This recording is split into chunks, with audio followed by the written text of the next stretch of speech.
Welcome back to Strings and Pucks. This is Jeremy Laura, the stuttering guitarist.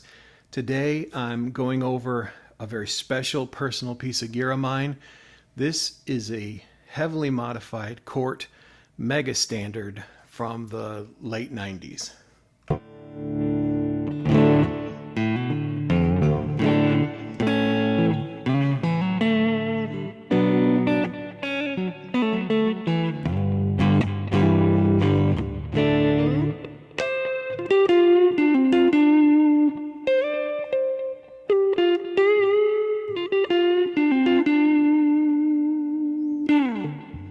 So I started playing guitar in 1997. I was 20 years old. And the first electric guitar I got was just this, it was a single pickup, cream colored, kind of gross looking guitar, but it was like $70, right? So it was affordable. So I saw this hanging in a music around in Ann Arbor and immediately fell in love with it. The original pickups were called Select by EMG. They were white pickups, kind of looked like the lace sensor, where the bridge humbucker was, you could see the two individual pickups, but all white, and it had this fulcrum type trem like a hip shot and this roller nut. Of course, you know, the tobacco burst and gold hardware just made it look awesome, but we couldn't afford it. So for, I think, our second Christmas together, my wife made me like a coupon, and it was for the guitar of my dreams. We were just going to set aside a little bit at a time. I think this ended up costing like $250. So we set a little bit of money aside at a time. I get it. Love playing it. The neck, super comfortable. Rosewood stripe. I'll tell you about the stickers in a little bit. It didn't have the locking tuners on it originally. It just had standard sealed tuners. But the trem works with this roller nut really, really well.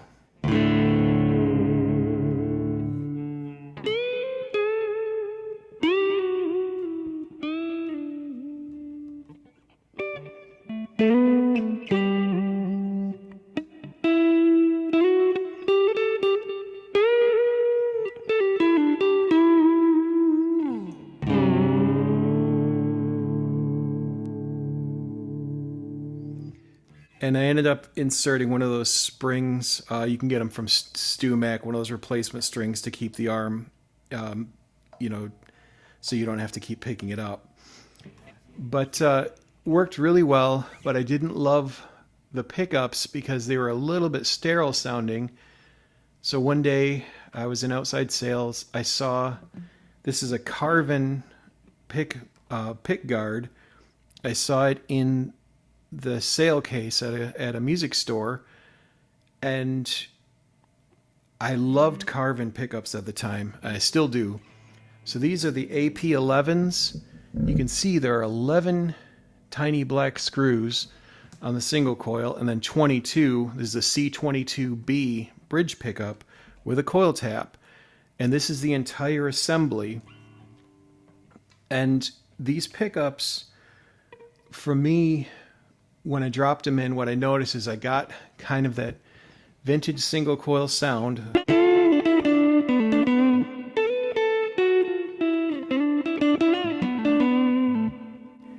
And then, of course, you've got the in-between.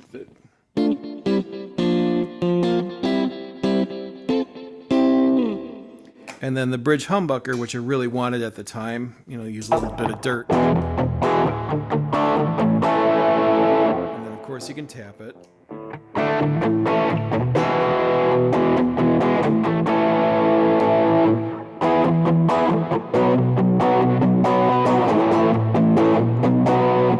And when you're on a budget and you can only get one guitar, pardon me, HSS works really, really well.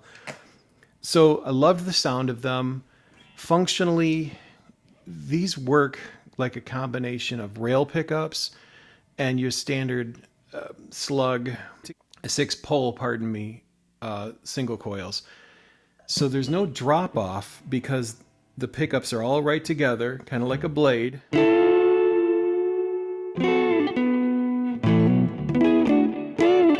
And obviously they're non-staggered, kind of what you'd get in a 70s style single coil pickup. And it's just such an even output, very forgiving, really easy to use. And underneath here, I did a swimming pool route with a Dremel.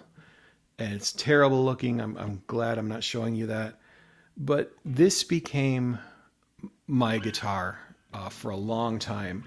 There are dings in the neck. I can actually feel bumps in the neck where my hand has changed the shape playing it.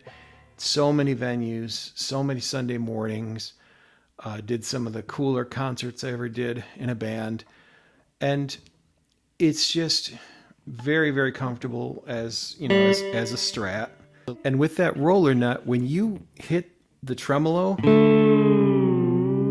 you can feel the strings kind of pass under your fingers. Very, very cool. If you don't know, Cort and Samick in the 90s were really doing a lot of the overseas production for companies like Fender and Gibson.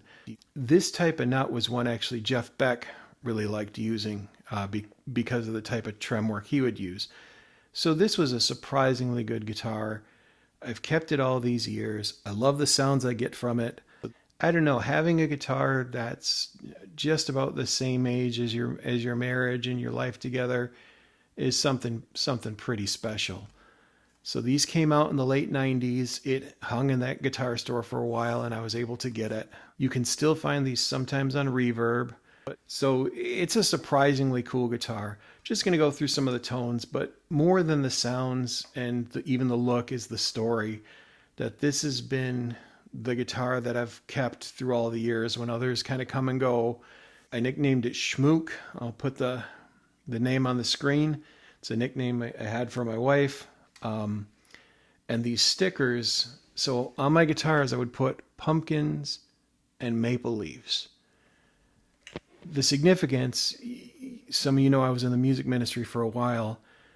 There was a story about the pumpkin, about the jack-o'-lantern, and it talked about in relation to our spiritual life that a jack-o'-lantern kind of represents our walk with God, where it gets cleaned out, it gets a new face, and you put a light in it. So even though I didn't put jack-o'-lanterns on, I put the pumpkins on just to remember that, you know, while I was using this to do a lot of ministry work, that you're kind of a new creation. You know, you get cleaned out, you get a new face, you're supposed to have a light inside of yourself. And the maple leaf, I would look for these stickers. I was always looking for a 5-point maple leaf. It's a little bit off the rails, but the 3 in the middle, the 3 points to me represented the Trinity. You know, in Christianity, the Father, the Son, and the Holy Spirit.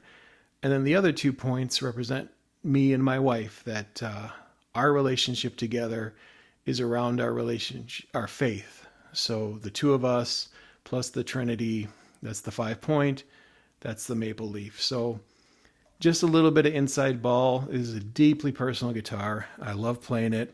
So I'm going to give you some sounds. Here's some clean tones first, and then I'll do some distortion.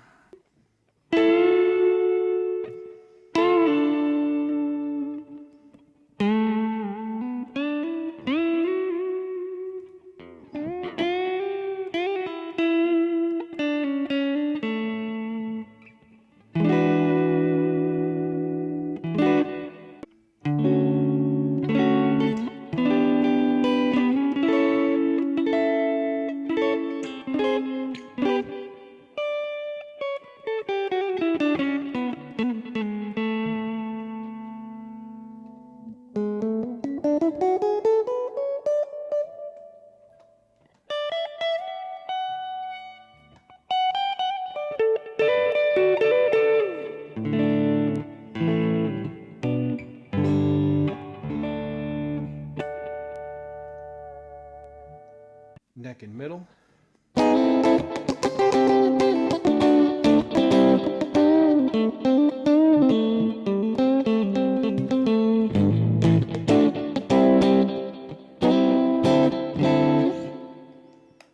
middle.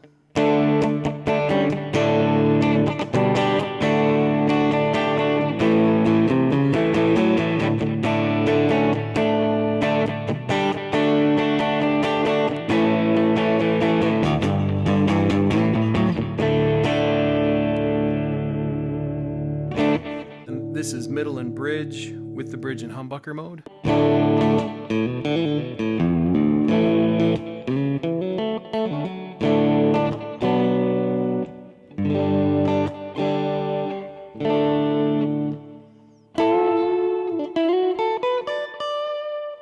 And then the coil tap.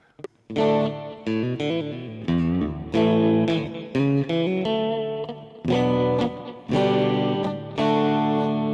then bridge is a single coil.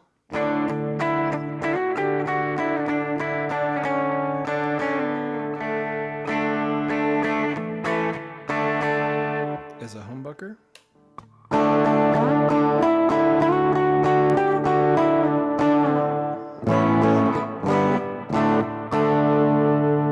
Add a little bit of dirt.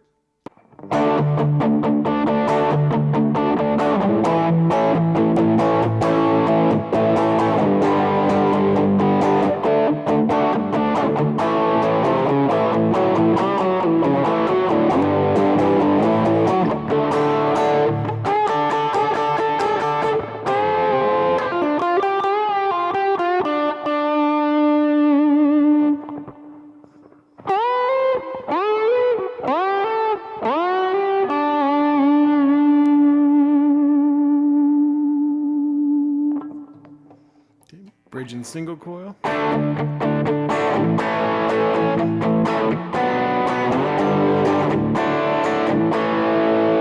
Pretty usable tap, and then you thicken it up.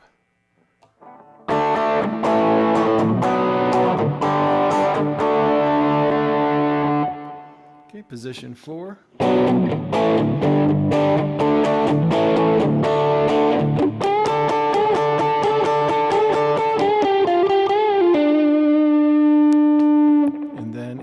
Humbucker mode.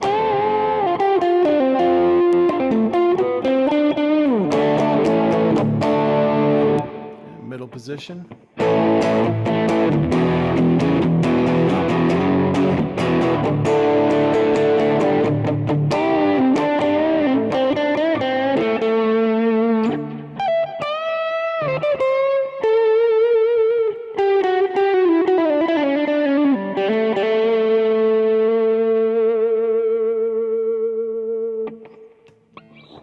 Position 2.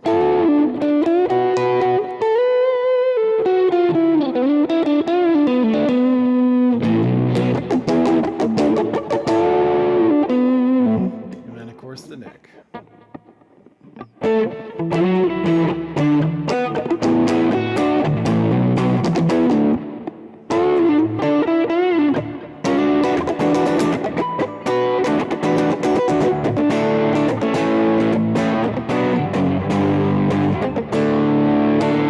So anyway, that's my Cort Mega Standard Stratocaster. You can find these, but you have to look hard. Again, you got the fulcrum trem, you got the roller nut, and then of course I dropped in these Carvin pickups. Let me know what you think in the description. Do you have any of those guitars that have kind of just been there for a long time that you just couldn't never let go of? Let me know your thoughts. I'll talk to you soon.